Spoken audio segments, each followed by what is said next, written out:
예, 다 같이 시편 3편입니다. 시편 3편 1절에서 8절이고요. 구원은 주께 속하여 싸우니입니다. 시편 3편 8절인데 같이 읽읍시다. 구원은 주께 속하여 싸우니 주의 복이 주의 백성이 있나이다. 이제 우리 성경은 이 대명사를 다 실명사로 바꿔버렸어요. 예를 들어 구원은 주께 속하였나이다. 다음에 Thy blessing is upon thy people, 셀라. Thy blessing, 당신의 복이 당신의 백성이 있나이다. 이런데 한국 사람 이제 어감에 우리에서는 하나님을 당신이라 그러는 것이 이제 이게 말이 되냐 싶어서 그런데 사실은 훨씬 더 친밀도가 있습니다. 주님께서 너는 나를 누구라 그러냐는데 주는 주시오 이런 말이 돼 안 돼요. 너는 나를 누구라 그러는지 그럼 당신은 주시오 그러시니다 이래야 되죠. 당신은 주시오 그러시니다 이래야 되는데 우리 성경은 너희는 나를 누구라 하냐 하면 주는 그리스도시오 살아계신 하나님의 아들이십니다 이래 됐어요. 당신은 그리스도시오 살아계신 하나님의 아들이십니다 이래야죠. 그래야 이 대명사 앞이가 맞죠. 이제 이것도 마찬가지로 구원은 주께 속하여 싸우니 당신의 복이 당신의 백성에 있나이다 셀라. 이렇게 다이 하면 이게 유어입니다. 요즘은 옛날에 단순히 다이 있었죠. 다이 뭐 이럴 때 당신의 복이 당신의 백성에 있나이다. 근데 이제 약간만 익숙해지면 이게 훨씬 더 은혜롭습니다. 당신의 복, 당신의 백성, 주의 백성, 주여, 당신의 백성이 이렇게 훨씬 낫죠. 주여, 주의 백성이 이건 계속해서 3자 입장이 됩니다. 객관적이 되기 때문에 당신의 백성하면 이건 나와 주님과의 주관적인 입장이 되는 거죠. 그래서 훨씬 더 킹잼 성경에서 그냥 괜히 그냥 다이 블레싱하고 해놓은 게 아닙니다. 근데 우리 성경은 막 뜯어 고쳐놨는데 이제 고치면 안 되고 구원은 주께 속하여 싸우니 당신의 복이 당신의 백성이 있나이다. 델라. 어쨌든 그렇게 아시고 이제 구원은 주께 속하여 싸우니 이 시간은 시편 3편을 공부하겠습니다. 장을 기도합니다. 위대하시고 거룩한 주 하나님 감사합니다. 이 시간도 주의 영을 충만케 하시고 은혜 많이 베풀어 주셔서 이 말씀을 통해서 시편에 계시된 우리 주 예수 그리스도를 잘 알도록 도와주시고 또 주의 성령께서 처음에 말씀하신 그대로 저에게 전달해 주시려고 원하고 듣는 모든 분들도 믿음으로 말씀을 받아서 마음에 간직하게 하시고 또 저희가 깨닫는 마음을 주셔서 또 주의 법에서 나오는 주의 법에서 나오는 놀라운 것들을 볼 수 있게 해주시려고 원합니다. 늘 주의 영을 충만케 하시고 주의 은혜가 넘치게 해주십시오. 감사드리며 주의 성도 합니다. 아멘. 시편 3편은 본문 위에 제목이 있죠.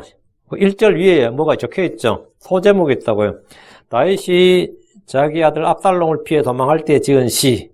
이건 출판업자들이 이렇게 쓴 게 아니고 이건 시편 정식 이름이에요. 그래서 이거 다윗이 시를 쓸 때 이 시편을 쓸 때 언제 어떻게 썼다니 배경을 가르쳐 주는 거죠. 다윗이 자기 아들 압살롬을 피해 도망할 때 지은 시 이렇게 제목이 붙어 있는데 이것은 시를 이해하는 아주 중요한 배경이 됩니다. 이 시라는 것은 기본적으로 언제 어떤 상황에서 썼느냐 이게 굉장히 중요합니다. 그 시를 이해하는데 다윗의 아들 압살롬은 여러분 아시다시피 미스터 이스라엘이었습니다. 인물이 최고, 다윗도 인물이 탁월한데 다윗도 인물이 뛰어나다고 나오죠. 다윗도 인물이 탁월했는데 아들은 더 뛰어났어요. 성경은 압살롬에서 이렇게 말합니다. 사무엘하 14장 25절에 그러나 온 이스라엘 안에 압살롬같이 아름다움으로 인해 그렇게 크게 칭찬받는 자가 없었더라. 그는 발바닥부터 정수리까지 흠이 없더라. 요즘으로 치면 뭐죠? 아이돌 아무리 인물 좋은 아이돌도 압살롬에 비하면 아닌 거예요. 그 압살롬 인물은 아주 탁월했던 거예요. 발바닥부터 정수리까지 흠이 없었고 그 아름다움이 그 아름다움으로 해서 그렇게 칭찬받는 자가 없었다는 거예요. 그러니까 근육질의 남자인지 모르겠지만 하여튼 인물 하나는 누가 봐도 그냥 확 반할 만한 인물이었어요. 압살롬이. 압살롬은 다윗의 많은 아들들 중에서도 다윗이 사랑하는 아들이었습니다. 사무엘하 14장 1절에 보면 이제 스루의 아들 요압이 왕의 마음이 압살롬에게로 향하는 줄 알고 왕의 마음이 다윗의 마음이 압살롬으로 향한다. 압살롬은 아들들이 많았는데 특히 다윗의 총애를 받았다 이 말입니다. 압살롬은 이 다윗이 이런 사랑과 이런 총애를 받았음에도 불구하고 치밀하게 아버지 다윗의 왕좌를 차지할 반역 계획을 세웠습니다. 그는 백성들의 마음을 훔쳤습니다. 여론을 자기에게 돌리는 거죠. 사무엘하 15장 6절에 왕에게 재판을 청하러 오는 온 이스라엘에게 압살롬이 이런 식으로 행하여 이처럼 이스라엘 사람들의 마음을 도둑질하니라. 마음을 도둑질했다는 거예요. 이스라엘 사람의 마음을 도둑질했다. 다윗을 칭송하고 다윗을 찬양하고 다윗에게 감사하고 이 다윗을 위대한 왕이시여 해야 되는데 전부 다 위대한 압살롬이요 이러는 거예요. 다윗에게 가야 될 것을 자기가 마음을 훔쳤다는 거예요. 도둑질했다. 덕분에 압살롬과 함께하는 백성들이 계속해서 불어났습니다. 다윗은 압살롬의 반역을 듣고 그는 예루살렘을 수호하려는 것이 아니라 그냥 곧바로 도망을 선택했습니다. 싸워보지도 않고. 사무엘하 15장 14절에 일어나 우리가 도망하자. 그렇지 않으면 우리가 압살롬에서 피하지 못하리라. 빨리 떠나가자. 그가 갑자기 우리를 따라잡고 우리에게 해를 가져오며 칼날로 도시를 칠까 염려하노라. 일어나 우리가 도망가자. 우리가 압살롬에서 피하지 못하리라. 빨리 떠나가자. 굉장히 빨리 왕국을 버려버린 거예요. 응? 이건 왕으로서는 좀 난감한 거죠. 왕은 끝까지 뭡니까? 수도를 사수해야죠. 어떤 경우에도. 그리고 반역이라는 것도 기본적으로 먼저 왕도를 차지하면 반역 끝나는 거예요. 반역 성공한 거라고. 근데 지금 다윗은 그냥 반역 일어나자마자 그냥 떠나버렸어요. 그 다윗의 아들의 반역을 피해서 다윗의 아들의 반역을 피해서 도망가며 찍은 시가 지금 시편 3편입니다. 다윗은 왕국을 떠나면서 자신의 앞날을 전적으로 죽게 맡겼습니다. 그는 사독에게 말하기를 사무엘하 15장 25절 26절에 보면 만일 내가 주의 눈에 호의를 입으면 그분께서 다시 나를 내려와서 내게 그 개와 자신의 처소를 보이시리라. 그러나 그분께서 내가 지르시되 내가 너를 기뻐하지 아니한다 하시면 보라 내가 여기 있으니 그분께서 보시기에 선한 대로 내게 행하실지로다. 주님께서 자기를 버리시면 그냥 자기는 다시 예루살렘으로 못 따라오고 여기서 끝나는 거다 말이죠. 그럼 압살롬이 왕이 되고 자기는 그냥 외지에서 객사하는 거죠. 이 아들을 피해 도망하는 다윗의 심정을 아주 엿볼 수 있는 장면이에요. 주님께서 기뻐하시면 나이가 다시 예루살렘도 보고 언약궤도 다시 보겠지만 한마디로 말하면 성전을 다시 보겠지만 그렇지 않으면 그냥 주님 나는 어쩔 수 없고 그냥 그분께서 보시기에 선한 대로 내게 행하실지니라. 막 매달리고 그러진 않았어요. 다윗이 그냥 자기는 그대로 받아들인다 이거. 자신의 운명과 자신의 그 처한 상황을 지금 다 받아들인다 이거죠. 아들을 피해서 도망하는 다윗의 심정이 아주 착잡했던 거죠. 다윗이 올리벳산의 오르막길을 올라가며 울고 머리를 덮고 맨발로 갔습니다. 그와 함께한 온 백성들도 각각 자기 머리를 덮고 울면서 올라갔습니다. 너무 슬픈 거죠.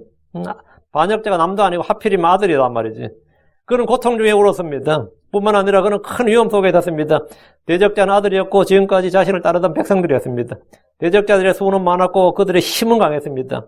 하지만 다윗은 그들을 무서워하지 않고 평온 가운데 잠을 자고 깨었습니다. 그는 하나님과의 교제를 놓치지 않았습니다. 다윗이 이런 고난 가운데서 이런 고난을 당한데 사실은 그 원인이 있었어요. 우리아의 사건이 원인이었습니다. 주께서 다윗에게 확실한 긍휼을 베푸셔서 죄를 용서하셨지만 그에게 내린 형벌은 거두지 않으셨습니다. 사무엘하 12장 10절에 내가 나를 업신여기고 헷족속 우리의 아내를 빼앗아 내 아내로 삼아선 적 이제 그런 까닭에 칼이 내 집에서 결코 떠나지 아니하리라. 다윗은 이 말씀을 들었어요. 칼이 내 집에서 결코 떠나지 아니하리라. 다윗이 우리를 칼로 죽였기 때문에 그의 집에 칼이 결코 떠나지 않을 것이다. 그런데 형제간에 서로 죽고 죽이는 사건이 많이 터졌죠. 형제간에. 다윗은 그 장면을 다 봤어요. 배달의 형제들이니까 막 서로 죽이고 했어요. 근데 지금은 그 정도가 아니라 이제 아들이 아버지를 죽였다는 거예요. 사무엘하 12장 11절 주가 이같이 말하노라 보라 내가 내 집에서 너를 대적하는 재앙을 일으키고 내가 내 아내들을 내 눈앞에서 가져다가 내 이웃에게 주리니 이 해가 보는 데서 그가 내 아내들과 함께 누우리라. 다윗은 압살롬의 반역을 통해서 주의 말씀대로 주께서 말씀하신 대로 이루어지는 것을 확실히 알았습니다. 그는 주의 징계와 고난과 형벌을 불평 없이 수용했습니다. 다윗은 회개했고 주께서 주시는 징계와 심판을 통해 주의 긍휼과 선하심을 더욱 신뢰했습니다. 자, 본문 보겠습니다. 1절입니다. 주여 나를 괴롭히는 자들이 어찌 그리 늘었는지요. 여기 어찌 그리 많게 되었나이까 이거는 쭉 긋고요. 그게 아니고 Lord, how are they increased? 증가되었다. 늘어났다 이 말이죠. 백성들 수가 반역자 수가 점점 늘어났다 이 말이에요. 주여 나를 괴롭히는 자들이 어찌 그리 늘었는지요. 나를 대적하여 일어난 자들이 많나이다. 다윗의 적들은 점점 늘어났습니다. 압살롬의 반역에 백성들이 일제히 반대를 외친 것이 아니라 그를 따르고 지지했습니다. 다윗에 대한 백성들의 지지는 그리 견고하지 않았는데 이는 다윗이 인본주의나 세속주의를 택한 것이 아니라 신본주의를 택했고 사람들의 인기가 아니라 하나님의 법을 따랐기 때문입니다. 사울 왕은 인본주의를 택했어요. 그렇기 때문에 이런 반역이 안 일어났어요. 그런데 다윗은 신본주의를 택했단 말이지. 신본주의를 택했기 때문에 세속주의가 아니라 신본주의를 택했기 때문에 당연히 백성들에게 인기는 별로 없었던 겁니다. 우리는 성군 다윗이라고 하지만 우리는 크리스천의 입장에서 하는 말이고 성군 다윗이라고 하지만 그 당시 다윗의 백성들은 그런 다윗보다는 차라리 세속적인 압살롬이 더 좋았던 겁니다. 이건 이해가 되죠? 차라리 아들 압살롬이 왕되는 게 우리한테 좀 낫다 이런 거예요. 이는 유대인들이 예수님보다 가이사가 시저를, 그러니까 예수님보다는 시저, 예수님보다는 바라바를 택한 것과 같습니다. 압살롬을 따르는 무리들은 눈덩이처럼 불어났습니다. 다윗은 반역의 무리들이 그렇게도 많이 늘어난 것에 놀랐습니다. 오 주여 주여 나를 괴롭히는 자리 어찌 그리 늘었는지요. 처음에는 뭐 몇백 명 몇천 명 몇만 명 이런 게 아니에요. 이런 줄 알았지만 그게 아니더라 이거죠. 압도적으로 많은 거예요. 반역자들의 수가 막 기하급수적으로 늘어났는데 다시 민심이 이러면 어떻게 되는 거죠? 내가 왕을 그만해야지. 근데 주님, 이 다윗은 민심을 따르지 않고 하나님을 따랐기 때문에 그렇지 않은 겁니다. 보통 정치인들 같으면 이런 때는 하야해야죠. 아니면 국외로 이집트로나 탈출하든가. 응? 놀랍게 증가했는데 어찌 그래 다윗도 놀랄 정도였다면 이렇게 반역자가 많을 수가 있는가. 백성들이 나를 지지하는 줄 알았는데 전혀 아니었다는 거죠. 사무엘하 15장 12절에 보면 압살롬과 함께하는 백성이 계속해서 불어났으므로 그 뭐가 커졌더라. 계속해서 불어났으므로 이게 먼저 increasing. 그러니까 백성들은 다윗보다 압살롬을 택했고 압살롬의 반역을 혁명으로 생각했습니다. 이건 반역이 아니라 리벨리언이 아니라 이거는 뭐라고요? 혁명이다 이거예요. 혁명. 사람들이 통치자들을 신뢰해서는 안 되는 것처럼 통치자들 역시 백성을 신뢰해서는 안 됩니다. 주를 신뢰하며 사람을 신뢰하는 것보다 낫습니다. 주께서는 사람을 신뢰하며 육체를 자기 무게로 삼고 마음이 주로부터 떠난 사람은 저주를 받을 것이라고 했습니다. 압살롬은 압도적인 군대 힘을 신뢰했지만 다윗은 도망가는 이 순간에도 이 소수의 사람들 데리고 도망가고 있거든요. 다윗은 이 도망가는 이 순간에도 주를 신뢰했습니다. 예수님은 자신을 왕으로 삼으려는 무리들, 호산나 다윗의 자손이여라고 외치는 사람들, 그 사람들을 결코 신뢰하지 않으셨습니다. 드디어 때가 되었다. 민심이 무르익었도다. 이러지 않았다는 겁니다. 주께서는 제자들을 조금도 신뢰하지 않으셨습니다. 주께서는 사람의 연약함을 잘 아셨기에 누구에게도 자신을 맡기지 않으셨습니다. 요한복음 2장 24절에 예수님께서는 자신을 그들에게 맡기지 아니하셨으니 이는 그분께서 모든 사람을 아셨기 때문이요. 이는 그분께서 모든 사람을 아셨기 때문이다. 주님 그래서 어떤 사람도 자신을 맡기지 않고 이 말은 누구도 신뢰하지 않았다 이 말이에요. 다윗도 백성을 신뢰하거나 신하들을 신뢰하거나 이럴 수가 없는 거죠, 실은. 2절입니다. 많은 사람이 내 혼에 대해 그는 하나님께 도움을 얻지 못한다 말하나이다. 셀라. 많은 사람이 내 혼에 대해서 그는 하나님께 도움을 얻지도 못한다 말하나이다. 압살롬의 반역이 일어날 때 많은 사람이 다윗에 대해 말했습니다. 그들이 다윗에 대해 한 말들 중에 핵심은 그는 하나님께 도움을 얻지 못한답니다. 한마디로 주께 버림받았다. 주께서 그를 왕래에다 쫓아내셨다는 겁니다. 특히 다윗이 예루살렘을 사수하지 못하고 도망을 갔기에 많이들은 드디어 다윗이 끝났다고 생각했고 그리 말했습니다. 왕조국가에서 왕이 해야 될 일은 끝까지 왕궁을 사수하는 겁니다. 왕궁에 있는 수도를 끝까지 지키는 거예요. 물론 우리나라도 보면 조선시대 보면 조선의 왕들이 잘 도망갔어요. 선조도 도망갔고 그 사람은 위로도 도망갔고 아래로도 도망갔고 수시로 도망갔습니다. 그런데 다윗은 제대로 된 전쟁도 없이 곧바로 도망을 쳤고 압살롬의 군대는 별 무리 없이 예루살렘과 왕궁을 쉽게 장악할 수 있었습니다. 이 정도면 거의 무혈혁명 수준이에요. 압살롬이 별로 피도 안 흘리고 거의 무혈 입성이에요. 이 정도면. 이건 거의 명예혁명 수준이라고요. 얼마나 좋아. 덕분에 다윗이 하나님께 도움을 얻지 못한다고 생각하는 것도 이상할 것이 없었습니다. 욥의 친구들이 욥에게 그러했듯이 다윗의 신하들이나 그를 따르는 무리들도 그가 당하는 고난과 환난이나 시험을 경멸하고 나쁘게 여겼고 그리 해석했습니다.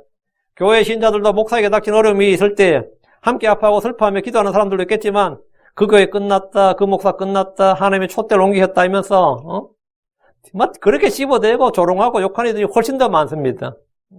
이제 그게 끝난 거나 다름없죠. 이러면서는 사실 끝났다고 봐야죠. 그렇죠. 다윗은 도망을 가면서 대적들이 그리 많은 것도 놀랄 일이었지만 많은 사람이 자기 혼에 대해서 하는 말을 들을 때 이 비탄에 잠길 정도였습니다.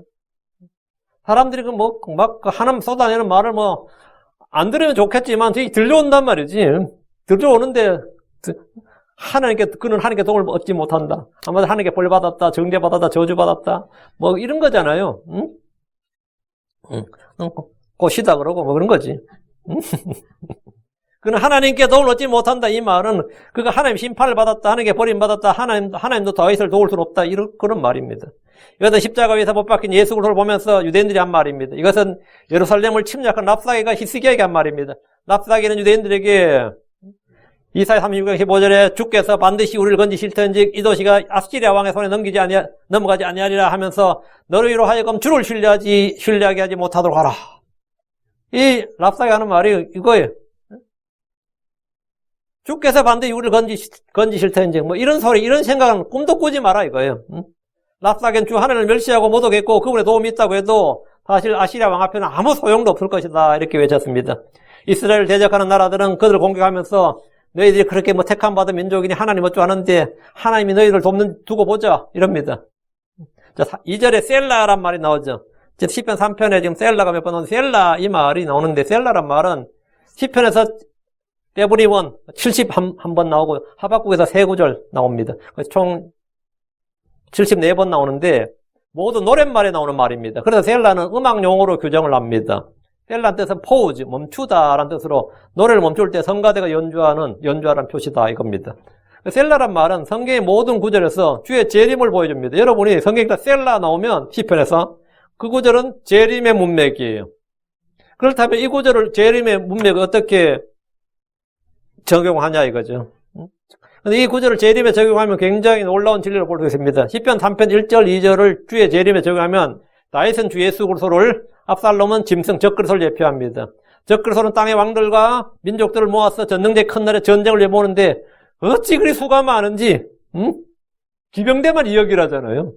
기병대만 2억이라잖아요. 기병들의 수가 2억이 된단 말이죠. 계시록 9장 16절에 그 기병들의 군대의 수는 2억이며 내가 그들의 수를 들었노라. 어마어마하게 늘어난 거지. 3절입니다.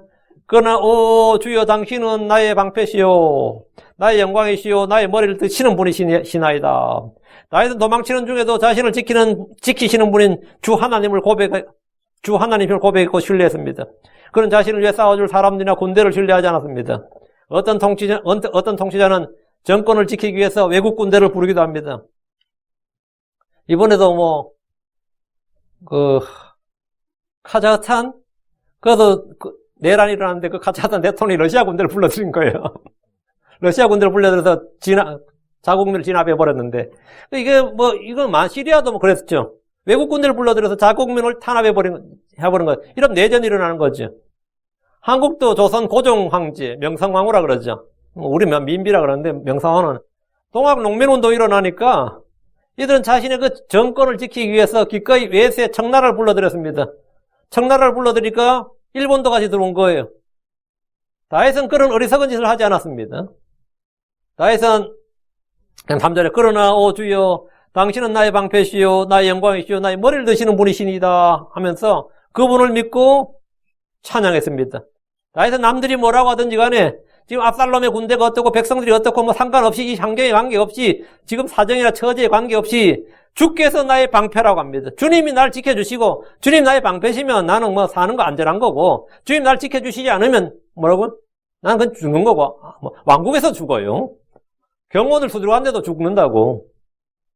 근데 주님이 나의 방패시면 적들이 나를 아무리 애워싸도 안전한 거라고. 그러니까 주님이 나의 방패다. 주님이 나의 방패. 그럼 저는 그런 절대 안전입니다. 절대 안전합니다. 주께서 아브라함이 막 두려움에 떨었어요. 창세기 15장 1절에 아브라함아 두려워하지 말라. 나는 내 방패요. 내가 네 방패다고.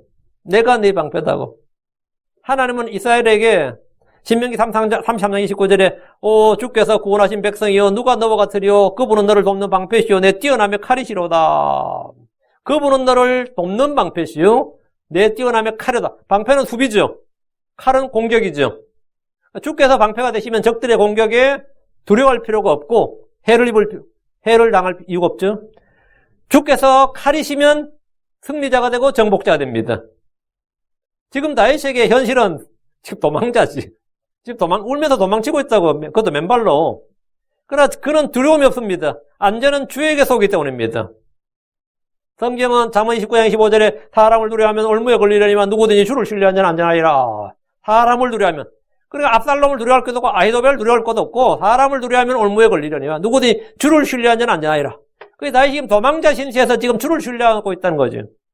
주는 나의 영광이시오. 이 말씀은 우리의 영예를 지켜주시고 높여주시는 말입니다. 저는 이 말씀이 그렇게 큰 위로가 됐어요. 왜? 나는 솔직히 굉장히 난 명예라는 게 있지 않는 사람인데도 어떨 때는 좀 쪽팔릴 때도 있고요. 부끄러울 때도 있고 그런 게 있어요, 실제로. 어떤 그런 일들 하면 그런 게 있을 수 있죠. 그래서 주는 나의 영광이시오. 이게 뭐예요? 주는 나의 영광이시오. 이 말은 우리의 영예를 지켜주시고 높여주시는 분이 주님이란 말입니다. 다윗은 도망자로서 사실 개망신을 당한 거잖아요. 응? 이 집안은 완전 콩가루 집안을 온 세상에 콩가루 집안이라는 걸 드러낸 거 아니야. 아들이 반역했으니까. 그래서 아들이 반역만 한 게 아니라 또 다윗이 또 후궁 10명을 또 남겨뒀는데 또 거기 또 기 들어가가지고 이거 진짜로 이거 진짜 얼굴을 들고 남은 세계 내 얼굴 들고 이스라엘이 못 살지. 솔직히 내가 이런 일 당했으면 그냥 이런 말 하면 안 되지만 진짜 살자 거꾸로 되는 거야. 살자 거꾸로 된다고. 이거는 진짜 얼굴 들고 내가 못 산다. 다시 내가 뭔 얼굴 들고 내가 살 수가 있겠느냐. 진짜 개망신을 당해도 이런 망신이 없고 역사의 길이 남는 수치를 당한 그 정도가 아니라 그냥 그의 명성, 그의 체면, 그의 위엄, 지금까지 이루었던 모든 업적이 이제 한마디로 우리말로 먹칠한다, 똥칠한다 그런 말 하죠. 다윗이 완전 그 꼴 난 거예요. 그런데 다윗이 많은 말이 이런 일에도 이 역사의 길이 남은 수치를 당하는 이런 상황에서도 사실 주님이 나의 영예가 된다. 이 말은 주는 나의 영광이시오. 그러면 나의 명성이나 나의 위대함이나 나의 체면이나 나의 어떤 조금도 손상당하지 않는다는 거예요. 어떻게 이럴 수가 있어요? 아들에게 쫓겨다니는 왕, 아들에게 쫓겨다니는 아버지. 그런 도망자 신세에 처한 다윗이 자신의 체면과 위신 따위를 생각할 겨를이 없을 것 같지만 그런 여전히 위대한 이스라엘의 왕으로서 위엄과 존귀와 영예를 지킬 수 있었습니다. 그건 뭐냐? 주께서 그의 영광이셨기 때문입니다. 후대 어떤 이스라엘 사람도 다윗에게 다윗 진짜 개막힌 당했다 이러지 아무도 그러지 않습니다. 지금 우리도 마찬가지고 여러분이 어떤 일로 수치와 망신을 당하고 집안이나 친구들로부터 따돌림을 당하고 이 땅에서 못 살게 되어서 이민을 생각한다, 자살을 기도한다 생각할 정도로 그렇게 어렵다 해도 그런 거 생각하지 말고 걱정하지 마십시오. 주께서 나의 영광이 되시면 아무 문제도 되지 않습니다. 아무 문제 안 돼요. 근데 진짜 그때 생각하면 얼굴이 뜨겁고 개망신 그런 망신이 없다 싶어도 그 아무것도 아니에요. 예수님은 벌거벗긴 채 십자가에 못 박히셨습니다.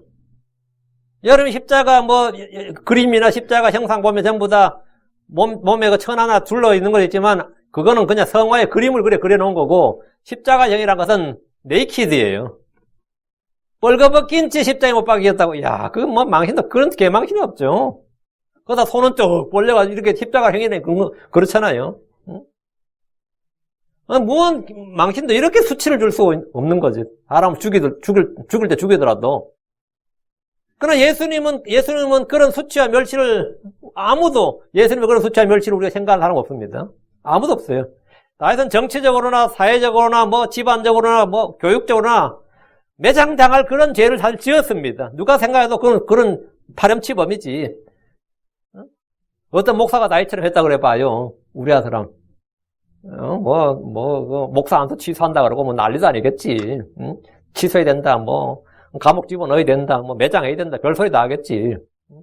그런데, 아무도 다윗을 파렴치범으로 생각하지 않습니다. 아무도. 분명히 그 사건, 성경에조차 쨍쨍하게 그 기록이 상세하게 돼 있는데도 불구하고, 그걸 읽는 사람들, 그걸 지금 설교한 사람도, 다윗 그럼 참 파렴치범이죠. 이런 사람은 아무도 없어요. 상종 못할 인간이지. 왜? 주님이 그의 영광이 되셨어요. 주께서 그에게 영광이 되셨기 때문입니다. 다시 3절. 오 주여 당신은 나의 머리를 드시는 분이시니다. 고개를 숙이고 머리를 들지 못한다고 하면 수치와 굴복을 표현할 말이죠. 얼굴을 못 듭니다. 고개를 못 듭니다. 머리를 못 듭니다. 나 평생 머리 숙이고 산다. 그 말은 뭐야? 굴복이지, 수치. 머리를 든다는 건 뭐죠? 머리를 든다. 주께서 나의 머리를 주여 당신은 나의 머리를 드시는 분이시니다. 주님께서 나의 머리를 드시는 분이라고. 머리를 든다는 것은 주께서 내게 건의와 힘을 회복해 주시는 걸 말합니다. 명예를 회복해 준다고. 다윗은 지금은 도망자 신세지만 주께서 자신의 머리를 드시는 분이심을 믿고 고백하고 있습니다. 하나님 우리의 머리에 기름을 부으시고 관을 씌우시는 분입니다. 인생의 최악의 경우라도 주를 신뢰하고 그분을 바라보십시오. 나의 머리를 들게 해주시는 분이 바로 그분이십니다. 나의 머리를 들게 해주시는 분. 4절입니다. 내가 내 목소리로 주께 부르짖음에 그분께서 그분의 거룩한 산에서 나를 들으셨도다. 셀라. 그분께서 그분의 거룩한 산에서 나를 들으셨도다. 그분의 거룩한 산. 예. 야, 우리말 지금 우리 개혁하고 홍정역 전부 다 맞죠. 그분께서 자신의 거룩한 산인데 그냥 그대로 번역이 됩니다. 그분께서 그분의 거룩한 산에서 나를 들으셨도다. 데일. 그분께서 그분의 거룩한 산에서 나를 들으셨도다. 셀라. 이 구절은 요나의 기도하며 흡사합니다. 요나서 2장 2절에 이르되 내가 내 고난을 인하여 주께 부르짖었더니 그분께서 내 말 들으셨고 내가 지옥의 배에서 나와 부르짖었더니 주께서 내 목소리를 들으셨나이다. 요나가 고난으로 주께 부르짖었고 지옥의 배에서 나와서 부르짖었다는 거예요. 주님께서 내 목소리를 들으셨다. 성도들이 고난 중에 부르짖을 때 주께서 들으시고 구원하십니다. 시편 34편 6절에 이 가엾 선자가 부르짖음에 주께서 그의 말을 들으시고 그의 모든 고난에서 그를 구원하셨도다. 의로운 자들이 부르짖을 때 주께서 들으시고 그들을 건져내십니다. 또 주께서 말씀하시기를 시편 50편 15절에 고난의 날에 나를 부르라. 내가 너를 건지리니 내가 나를 영화롭게 하려다. 다윗은 기도 응답에 대한 체험이 많았던 사람입니다. 그는 주 하나님과 교제가 있었고 그는 음성을 들었습니다. 그는 주의 법에 귀를 기울이는 사람이었기에 그가 부르짖는 기도 역시 주께서 들으셨습니다. 그분께서 그분의 거룩한 산에서 나를 들으셨도다. 셀라.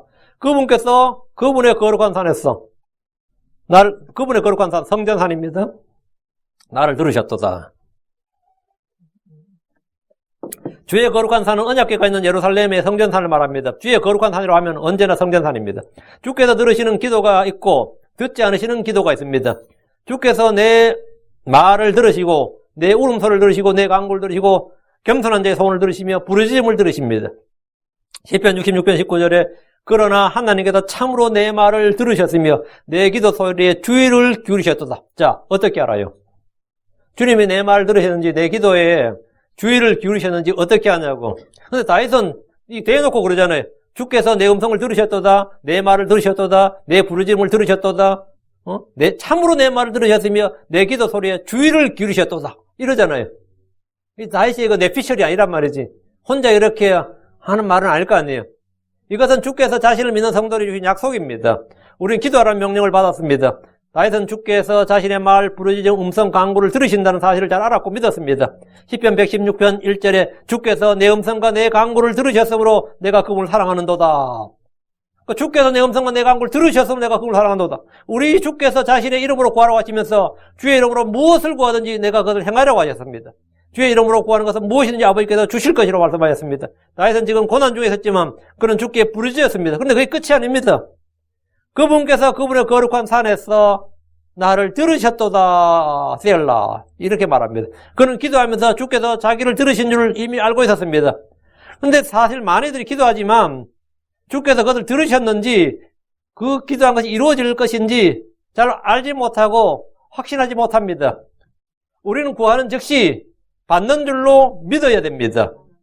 마가복음 11장 4절에 그러므로 내가 너희에게 이르노니 너희가 기도할 때 무엇을 원하든지 너희가 그것들을 받는 줄로 믿으라. 그리하면 너희가 그것들을 받으리라. 그러니까 너희가 기도할 때 무엇을 원하든지 여러분이 뭘 원하는 게 있을 거 아니에요. 기도할 때 뭘 원할 거 아니에요. 너희가 그것들을 받는 줄로 믿으라.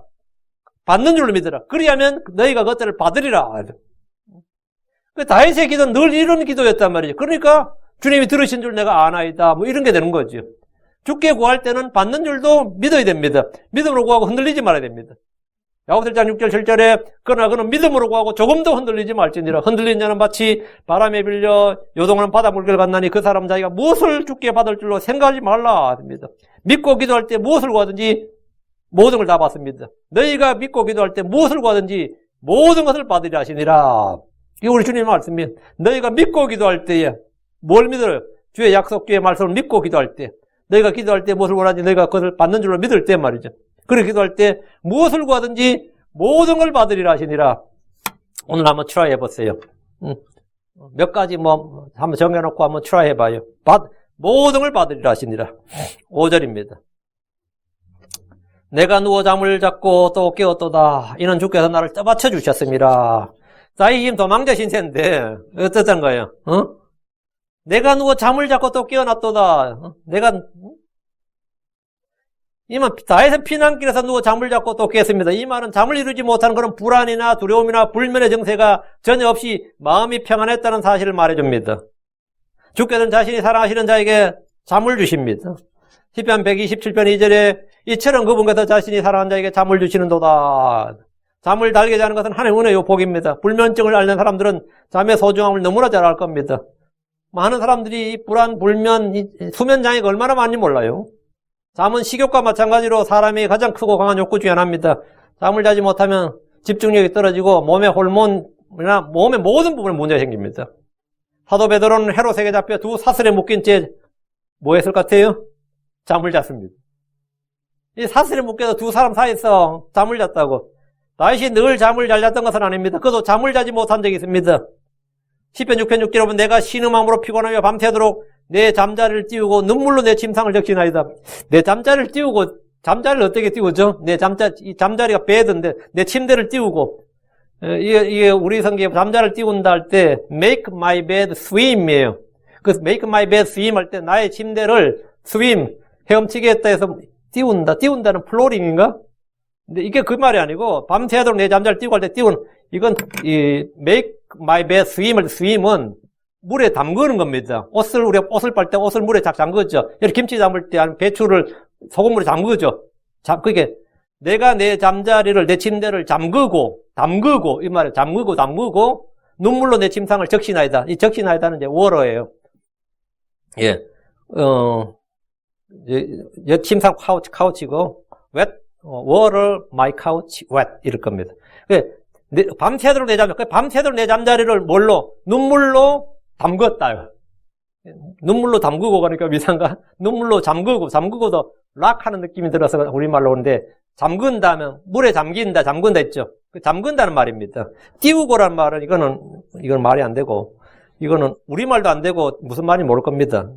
내가 신음함으로 피곤하여 밤새도록 내 잠자리를 담그고, 내 침상을 물에 담그고 말이에요. 눈물로 내 침상을 적시나이다. 근데, 그런데 이런 때는 뭐예요? 이렇게 말할 때는, 다윗이 이렇게 말할 때는 잠을 못 잔 때죠. 밤새 잠을 못 자고 지금 울고 있는 거 아니에요. 그래서 이 침상과 카우치가 완전 눈물에 젖었다는 거 아니에요. 콧물 땀에 젖었다는 거 아니에요. 밤새 울어가지고. 그러니까 지금 도망자 신세인데 지금은 잠을 자고 깼다는 거예요. 그의 믿음이 많이 자랐기 때문입니다. 그의 믿음이 많이 자랐어요. 이제는 도망자 신세로 쫓기면서도 평안히 눕고 자고 깼습니다. 이게 정말 믿음이지. 응? 이게 정말 믿음이에요. 시편 4편 8절에 내가 평안히 눕고 자기도 하려니 이는 주여 주께서만 나를 안전히 거하게 하시기 때문이니이다. 뭐야? 내가 평안히 눕고 자기도 하려니 이는 주여 주께서만 나를 안전히 거하게 하시기 때문이다. 이러니까 다윗이 아무 문제 없었던 거예요. 다윗은 자신이 누워 자고 깨는 것도 주께서 자기를 안전하게 지켜주시고 맞춰주셨기 때문이라고 합니다. 깊은 잠을 자고 싶습니까? 주의 말씀을 눈에서 떠나지 말게 하고 건전한 지혜와 분별을 지키십시오. 그러면 그런 단잠을 잘 수 있습니다. 저는 많은 사람들이 그래요. 잠 안 온다 그러면 성경 읽으세요. 그래, 잠 와요. 그 놀랍게도 읽으면 잠이 와. 성경 읽으면 잠이 와요. 잠은 3장 24절에 있어요. 내가 누울 때 무서워하지 아니하리니 참으로 내가 누운 즉 내 잠이 달리로다. 이 조건이 뭐냐 이거예요. 주의 말씀을 내 눈에 떠나지 말게 하고 건전한 지혜와 분별을 지키라 해요. 그러면 그는 뭐라? 내가 누울 때 무서워하지 아니하리니 참으로 내가 누운 즉 내 잠이 달리로다. 여러분 성경 읽어봐 잠이 잘 오지. 이건 어떤 수면제보다도 더 나은 단잠을 줍니다. 성경 읽다가 자요. 성경 읽다가 그냥 자. 그러면 괜찮아. 성경 읽다가 자면 침만 그 성경책에 안 묻히면 돼. 6절입니다. 1만의 사람들이 나를 대적하여 애워싸도 내가 그들을 무서워하지 아니하로다. 우리 성경에 수만의 백성 이래 돼 있죠. 수만이 아니고 10,000이에요. 1만입니다. 1만을 왜 수만이라는지 모르겠네. 수만이란 것은 2만부터 9만까지예요. 그게 수만이고, 아시죠? 보통 이제 정확히 엄밀하게 말하면 5만을 중심으로 해서 5만 이하를 수만이라고 그러고, 6만부터 9만, 10만까지는 기만이라고 그럽니다. 근데 잘 안 쓰는 말이에요. 예. 우리가 뭐 100도 마찬가지 500까지를 수백이라고 그러고, 600부터 900까지는 기백이라고 그럽니다. 들어보셨어요? 한국 사람들 요즘 잘 안 쓰는 말이 잘 안 들렸는데, 본래는 그렇습니다. 근데 이제 우리가 이제 수만이라는데 수만이고 1만입니다. 1만. 1만의 사람들이 나를 대적하여 에워싸도옵니다. 수만의 백성이 아니고 1만의 사람들이 나를 대적하여 에워싸도 내가 그들을 무서워하지 아니로다. 이 다윗이 지금 놀라운 말 하는 거예요. 다윗은 자신을 둘러싼 대적들이 아무리 많아도 그 점에 대해서는 걱정하지 않았고 두려워하지 않을 것이고 잘 자고 잘 일어나고 평안히 자기도 하고 눕기도 하고 이런다는 거예요. 율법에 따르면 이스라엘은 한 사람이 1000명을 두 사람이 10,000명을 도망하게 합니다. 율법에 따르면 신명기 32장 30절에 그들의 반석이 그들을 팔지 아니하고 주가 그들을 가두지 아니하셨는데 어찌 한 사람이 1000명을 뒤쫓으며 두 사람이 10,000명을 도망하게 하려. 그러니까 한 사람이 1000명을 두 사람이 10,000명을 두 사람이 2,000명이 아니라 두 사람은 10,000명을 쫓는다는 거예요. 기드온은 300명의 군사로 13만 5천 명을 도망가겠고 13만 5천 명 중에서 12만 명을 죽였습니다. 300명으로. 이를 계산해보면 한 명당 450명을 도망가겠고 400명을 죽인 거예요. 한 명이 400명을. 실제 역사에서. 이 계산대로 하면 지금 이스라엘의 군대는 지구촌 전체 군대와 맞붙어도 문제없이 승리할 수 있습니다. 80트릴리언을 맞붙어 싸울 수 있다 그래요. 엄청난 수지. 그러니까 지구촌 인구 전체와 이스라엘 한 나라하고 싸워도 이스라엘 이길 수 있다 이거예요. 한 사람이 1000명, 두 사람이 10,000명이면 뭐 미국하고 맞붙어 싸워도 이긴다 이 말입니다. 미국 중동의 인구가 중동 무슬림 아랍권이 20억 인구예요. 20억 인구가 이스라엘을 지금 못 이기고 있습니다. 싸울 때마다 판판이 깨져요. 왜? 이거는 주님께서 약속하신 대로 불가사의한 일이 아니라 주님께서 그들과 함께 하시기 때문입니다. 다윗은 1만의 사람들이 나를 대적해도 에워싸도 그들을 무서워하지 않는다고 한 것은 다윗 혼자서 10,000명을 상대해서 이길 수 있다는 거예요. 원래 율법에는 한 명이 1000명을 한다 했는데 다윗은 한 명이 1000명이 아니라 자기 혼자도 10,000명을 상대해서 이길 수 있다 이거예요. 보통 이스라엘은 20배 정도는 아무 문제가 없었습니다. 레위기 16장 8절에 너희 중 5명이 100명을 쫓고 너희 중 100명이 10,000명을 도망가게 하리니 너희 원수들이 너희 앞에서 칼에 쓰러지리라. 5명이 100명 20배죠. 예. 100명이 10,000명. 이건 뭐예요? 100배죠. 그래서 이스라엘 단결하면 엄청나게 막 기하급수적으로 늘어난 거지. 그 한 명이 1000명도 가능합니다. 삼손이 그런 사람이었습니다. 한 명이 10,000명도 이길 수 있습니다. 그 사람이 다윗이에요. 왜? 그는 하나님을 신뢰했기 때문입니다. 시편 56편 11절에 내가 하나님을 신뢰하였은즉 사람이 내게 할 수 있는 것을 내가 무서워하지 아니하리로다. 주를 신뢰한 자들, 주께서 그의 방패가 되시고 주의 도움을 받는 사람들은 멸망과 기근을 비웃고 땅의 짐승들을 무서워하지 않습니다. 욥기 5장 22절에 내가 멸망과 기근을 비웃으며 또 땅의 짐승들을 무서워하지 아니하리니 했습니다. 우리는 역병을 무서워하지 않습니다. 시편 91편 3절 6절 10절 그분께서 너를 새 사냥꾼의 올무에서 해로운 역병에서 확실히 건지시로다. 이것이 주님의 약속입니다. 주의 약속을 믿으면 역병을 무서워하지 않습니다. 시편 91편 6절에 어둠 속에서 다니는 역병과 한낮에 피폐하게 하는 멸망을 무서워하지 아니하로다. 주께서 말씀하시길 시편 91편 10절 어떤 재앙도 내게 닥치지 못하며 어떤 역병도 내 거처에 가까이 오지 못하리라 했습니다. 마지막 때에 이 땅에는 전쟁과 기근과 역병과 지진이 많을 것임을 우리 주님이 말씀하셨습니다. 그럼 우리는 그런 것들로 전혀 두려워하지 않습니다. 전혀 두려워하지 않습니다. 앞으로 이 코비드 이번에 대충 제가 볼 때 예행연수 갖고 앞으로 어떤 것이 또 생길지 몰라요. 어떤 일이 더 생길지 이 마귀 일꾼들이 하도 많아가지고 첨단 과학기술로 사람 죽이는 데 쓸 것 같아. 응? 지구 인구 줄인다, 기후 온난화 문제 해결한다, 환경 문제. 결국 사람을 줄여야 해결된다는 게 그들의 처방이에요. 지구에 사람을 줄여야 기후 온난화도 해결되고 환경 문제도 해결되고 모든 게. 사람 죽이는 방법이 뭐예요? 역병이지 뭐. 전쟁과 역병이죠. 이런 것들인데 우리는 크리스천들로서 전혀 무서워하지 않는다. 두려워하지 않는다. 이거예요. 주님이 나의 방패시다. 이거예요. 주님이 나의 방패시다. 7절입니다. 일어나소서 오 주여 나를 구원하소서 오 나의 하나님이여 이는 당신이 내 모든 원수들의 광대뼈를 치셨고 당신이 경건치 아니한 자들의 이를 부러뜨리셨음이니라. 진짜 멋있는 말이네. 일어나소서 깨어나소서 같은 표현이 나오면 이건 교리적으로 대부분 재림의 문맥입니다. 다윗은 고난 중에서 마음의 평안을 누리고 있습니다. 그는 전혀 두려움이 없고 평안히 자고 일어났습니다. 일어나소서 오 주여 이런 기도는 하나님을 사람에 빗대어서 표현한 것이죠. 이런 걸 이제 신인동양 표현이라고 합니다. 하나님은 졸지도 않으시고 주무시지도 않는 그런 분인데 시편에 보면 깨소서 일어나소서 이런 굉장히 많습니다. 주께서 누워 계신 것도 아닌데 일어나소서 get up 하고 rise up 하면 어떻게 되는 거예요? 주님께서 주무시지 않는데 awake 하면은 이거 말이 안 되지. 근데 이거는 사람에 빗대어서 하는 말인데 이걸 이제 신인동형 표현이라 그래요.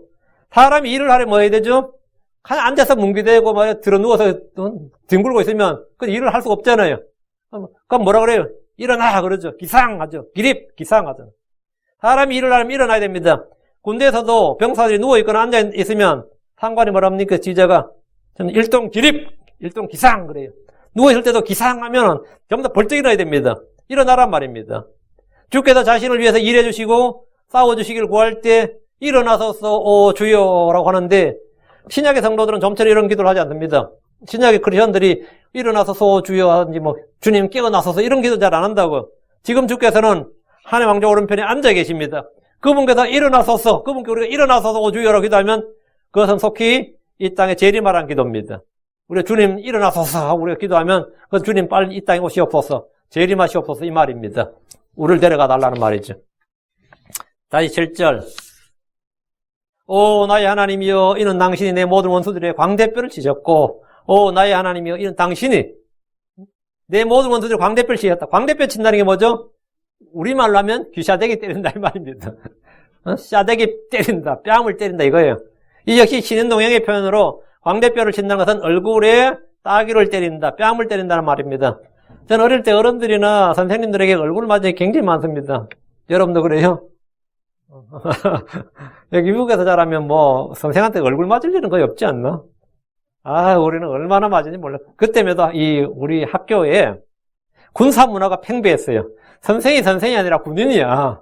학생은 지 쫄따구야. 이 군사 문화가 워낙 팽배하다 보니까 초등학교 1학년 갈 때부터 딱 처음 하는 일이 줄 서 앞으로 나란히. 이게 처음 시작이 차리어 열정시여. 이 제식 훈련부터 제일 먼저 배우는 게 그거야. 앞으로 나란히 줄 맞춰 앉아 일었어. 너무 뭐하는 선생은 자기는 최소 소대장 중대장이야. 그리고 애를 잘못하면 그냥 때리는데 이거 뭐 완전 군대 스니기로 막 시작되겠다. 요즘 군대도 그렇게 못해요. 군대 상관이 그렇게 다 인권이 진저하고 난리 납니다. 근데 저희 학교 다닐 때에도 선생들은 거의 왕과 비단 자기 반에서는 왕이었어요. 그래가지고 선생이 애를 엄청 뵀는데 나같이처럼 가진 거 없고 또 추리한 데다가 또 뭐 띨띨하고 이런 애들은 그 밥이에요. 선생한테. 선생이 그 스트레스 푸는 밥이라고. 애도 뭐 좀 똑똑하고 뭐 집도 좀 살고 한 애들은 안 맞아요. 근데 나 같은 애들은 그냥 막 선생님이 뭐 집에서 뭐 짜증나고 뭐 부부싸움 하고도 나한테 팬다고. 내가 동네 무기였단 말이죠. 그때 내가 어디서 몰라 나중에 보니까 이게 히스테리인가 미쳤나 싶더라고요.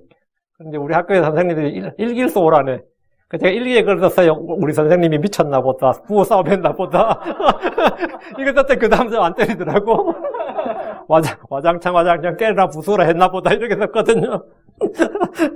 여름에 여름막 국제 일기쓰기인데 일기쓰기에 막 그런 걸 적나라하게 썼더니만은 좀 덜 맞았는데 하여튼 그랬어요. 그 뺨을 때린다는 게 굉장히 많은 사람이 그 수치를 유발하잖아요. 아무리 어린애도 자존심이라는 게 있거든요. 애들이 자존심 없는 거 아니에요. 아무리 어린애도 자존심이 있습니다.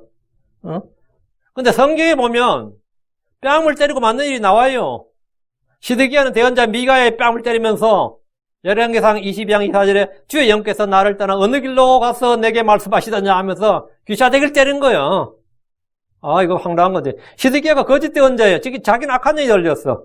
미가야는 주의 영, 성령으로 받아 지금 대언하는데 누가 누굴 패는 거야? 시드기야가 대언자 미가를 패는 거예요. 그것도 따기를. 거짓 대언자가 하나님의 말씀을 전한 대언자의 뺨을 친 겁니다. 욥도 뺨을 맞은 적이 있어요. 욥이 족장이었거든요. 그것도 아주 동방에서 이름난 아주 유력한 사람이었어요. 욥기 16, 10절에 그들이 나를 향해 입을 크게 벌리고 모욕을 하며 내 뺨을 때리고 함께 모여 나를 대적하였도다. 내 뺨을 때리고. 욥이 좀 이런 진짜 수모를 당했다고. 사람이 힘이 약하면 개들조차도 그 사람을 무시합니다. 힘이 약하면. 우리 주께서도 뺨을 맞으셨습니다. 예레미야가 3장 3절에 그가 자기를 찾는 자에게 자기 뺨을 내주어 스스로 치욕으로 가득 채웠도다. 군사들은 주님의 눈을 가리고 얼굴을 때렸습니다. 주께서 받은 모욕과 고난을 한번 생각해 보십시오. 이사야 50장 6절에 때리는 자들에게 내 등을 내주고 머리털을 뽑는 자들에게 내 뺨을 내주며 수치와 침뱉음을 뱉으려고 피하려고 내 얼굴을 가리지 아니하였도다. 또 이게 주님이 당하신 일이죠. 그러니까 주님께서 이렇게 뺨을 맞으시고 침을 뱉었고 머리털이 뽑히고 난리도 아니었는데 이 주께서 제자들에게 마태복음 5장 39절에 나는 너희에게 이르노니 너희는 악에게 맞서지 말라. 누구든지 내 오른뺨을 치거든 그에게 다른 뺨도 돌려대라 이랬어요. 다른 뺨도 돌려 오른뺨을 치거든 이건 맞아. 크리스천들은 어를 맞는다? 얼굴을 맞는다 이거예요. 이것은 초림 때 예수님의 모습이에요. 그러나 재림 때 주 예수님은 뺨을 맞으면서 돌려대는 것이 아니라 원수들의 광대뼈를 내려치시는 거예요. 광대뼈를 친다는 말은 귀사대를 팬다 이거예요. 초림 때 주 예수님은 겸손하고 온유한 모습을 보이셨습니다. 그러나 재림 때 예수님은 뺨을 후들게 펴시고 경건치 않은 자들의 이를 부러뜨리시는 분입니다. 이를 부러뜨린다는 건 뭐죠? 한마디로 아고통 날린다 이 말이죠. 그러니까 주님의 이런 모습 어때요? 야, 폭력적이네 싶어요. 야, 폭력적인 예수님이에요? 응? 지금 7절에 당신이 경건치 않은 자들의 이를 부러뜨리셨습니다. 그러니까 하나님께서 경건치 않은 자들의 이를 부러뜨리신 것은 그들이 이스라엘을 삼켰고 그의 뼈들을 꺾었기 때문입니다. 어린 양이신 주, 유다 지파의 사자이신 주, 초림 때 주님은 폭력을 행하지 않으셨습니다. 주님이 행하신 가장 큰 폭력이 뭐냐면 주님 분노하신 적 있죠. 그게 뭐냐면 가는 노끈으로, 굵은 노끈도 아니야.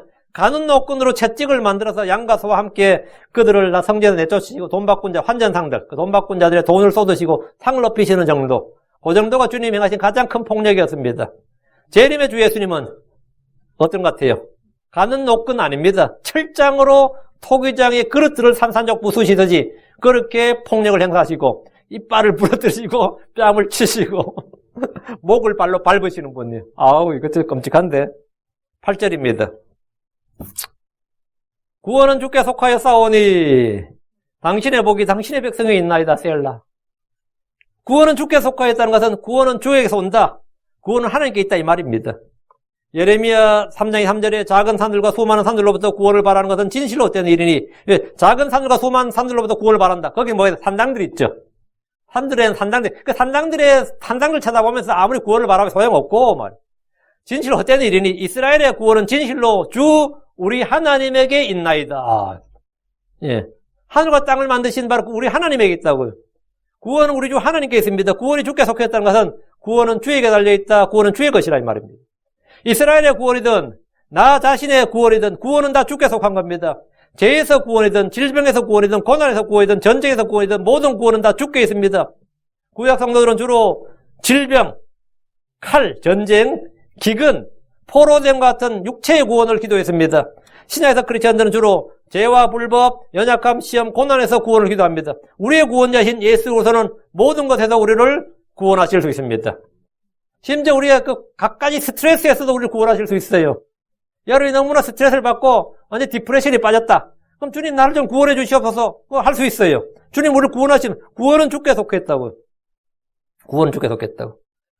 내가 이게 경비부대에 있었는데 저희 소대가 인원이 40명이 넘어요. 초등학교 교실도 아니고 보통 군대에서 한 개 소대는 20명 내외라고. 근데 우리가 이 40명이 넘다 보니까 사람도 바글바글한 데다가 고뇌 내가 얼마나 기강 잡는다고 갈구고 패고 때리고 이게 구타가 너무 만연했어요. 그래서 제가 이걸 기도를 했어. 이거 부대의 구타 기합이나 이걸 좀 없애달라고 간절히 기도를 했어요. 응답 됐을까 안 됐을 것 같아요. 일단 나를 갈구던 사람은 다 부대 전출 갔어. 그래 우리 부대에 말이죠. 저 윤성목이는 서울청에 고위 간부가 백이 있어가지고 다 고자질해가지고 전화로 고자질해서 다 내보낸다고. 찍혔지. 찍혔는데 아무도 못 건드렸어. 자기도 쫓겨날까봐. 나는 그런 적이 그런 거 없었어요. 근데 이상하게 기도를 했는데 나를 갈구던 사람들 나를 갈구던 고참들 다 쫓겨났어요. 우리 부대에서. 근데 그게 해결책은 아니잖아. 군본적인 해결책은 아니잖아요. 어느 날 잠자다 보니까요, 무대에 나 혼자 자고 있는 거야. 나머지 전부 다 밖에 나와서 이렇게 두들겨 맞고 있는 거야. 야밤에. 나 혼자 안 깨고 놔둔 거야. 나 때렸다가 어떻게 될까봐. 그런 적도 있었어요. 그런데 이제, 어디 부대에서 뭐 일이 터졌어. 우리 부대가 아니야. 근데 그 대통령 명령이 뭐였는지 아세요? 그때 김영삼 씨가 대통령이었어요. 대통령 명령이 따르는 거야. 대통령, 군 통수권자로서 대통령 명령이 하달된다. 이렇게 전통이 내려왔는데 그 전통이 뭐냐면 정군, 기타, 구타, 기합을 없앨 것. 이게 명령이었어요. 야, 그 명령문 한 장이 말이죠. 그 부대의 기관원들을 완전히 바꿔놓더라고요. 그 사람들은 이 승진이 관련된 사람들이라 가지고 그 명령문이 딱 저희 부대에 도착하자마자부터 분위기 완전히 바뀌었어요. 아무도 누굴 못 때렸습니다. 소대장, 중대장은 눈을 부르면서 돌아다니면서 그런 거 찾고 있는 거. 전에는 뭐 자기 방에 처박혀서 나오지도 않았던 사람들이 진짜 부대에 완전히 분위기 확 바뀔 뿐 아니라 구타기가 없어져 버렸어요. 기도 그냥 응답돼 버린 거예요. 정말 몰삭한 인간 많죠. 근데 어려움이 있었다고. 어려움이 있을 때 뭐 해야 된다고? 기도해야 돼요. 기도하니까 바뀌더라는 거지. 정말 바뀌더라고. 아, 정말 바뀌더라고요. 저도 기도한 내가 다 놀랐다고. 기도한 내가 막 놀랐어요. 여러분이 구원이란 게 꼭 거창한 게 아닙니다. 여러분 일상에서 사실 모든 것에서 구원이 필요해요. 구원은 뭐라? 주께 속하여 나이다. 지금 다윗이 8제에서 구원은 주께 속하여 싸우니 할 때는 지금 당연히 압살롬의 반역자들 여기로부터 이제 구원이죠. 지금 다윗은 현실적으로. 그리고 자신이 다시 이제 왕자에 앉아야 되고 예루살렘을 회복해야 되잖아요. 그 구원이지만 이제 이건 넓게는 사실 모든 구원이에요. 모든 구원. 그 우리는 연약함이나 죄와 불법, 연약, 시험, 고난 사실 모든 것에 다 구원을 기도해야 됩니다. 우리의 구원자신 예수로서는 모든 것에서부터 우리를 구원하실 수 있습니다. 무엇이든 구하십시오. 구원의 또 다른 성경적 의미는 하나 뭐냐면 구원할 때 구원은 구원자입니다. 구원과 구원자는 동의어로 사용됩니다. 예를 들어서 요한복음 4장 22절에 너희는 너희가 알지 못하는 것에 경배하고 우리는 우리가 경배하는 것을 아노니 이는 구원이 유대인에서 나기 때문이라 이랬죠. 구원이 유대인에서 난다 이 말은 구원자이신 예수님, 구원자가 유대인에서 난다 이 말입니다. 구원과 구원자가 동의어예요. 로마서 13장 11절에 또 때를 알거려 지금 우리가 잠에서 깨어나야 할 바로 그때니 이는 지금 우리의 구원이 우리가 믿었을 때보다 더 가까이 있기 때문이라. 우리 구원 받았는데 무슨 구원이 가까이 있다 이 말 이상하잖아요. 우리의 구원자가 우리가 믿었을 때보다 더 가까이 있다. 우리가 믿을 때보다 뭐라고요? 주의 재림이 더 가까이 있다 이 말입니다. 오늘 하루하루가 지날 때마다 뭐죠? 구원은 그만큼 더 구원자는 더 가까이 있는 거예요.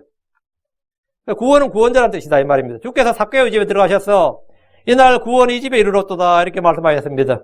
구원자가 이 집에 이르는 겁니다. 주께서 시온에게 보라 내 구원이 임하느니라고 하실 때도 구원은 구원자 예수 그리스도를 말합니다. 다른 사람만은 구원이 없습니다. 주 예수 그리스도만이 구원자십니다. 그분은 하나님 곧 우리의 구원자이십니다. 다시 8절 당신의 복이 당신의 백성 위에 있나이다 셀라. Thy blessing is upon thy people 셀라. Thy blessing 당신의 복이 is upon thy people 당신의 백성에 있다.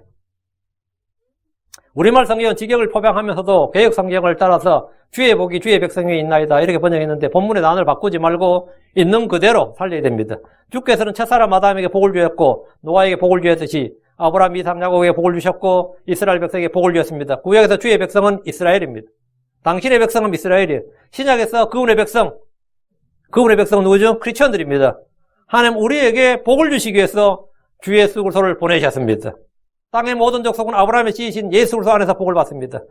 갈라디아 3장 8절에 또 하나님께서 믿음을 통해 이교도들을 의롭게 하려 하심을 성경 기록이 미리 보고 아브라함에게 미리 복을 선포하여 이르되 내 안에서 모든 민족들이 복을 받으리라. 그런 적 이와 같이 믿음에 속한 자들은 믿음이 충만한 아브라함과 함께 복을 받느니라. 내 안에서 모든 민족들이 복을 받으리라. 내 안에서 모든 민족들이 복을 받으리라. 하나님의 복은 아브라함의 씨이신 예수를 통해서 모두에게 옵니다. 갈라디아 3장 14절 이것은 아브라함의 복이 예수를 통해 이방인들 위에 임하게 하시고 또 우리가 믿음을 통해 성령을 약속으로 받게 하려 함이니라.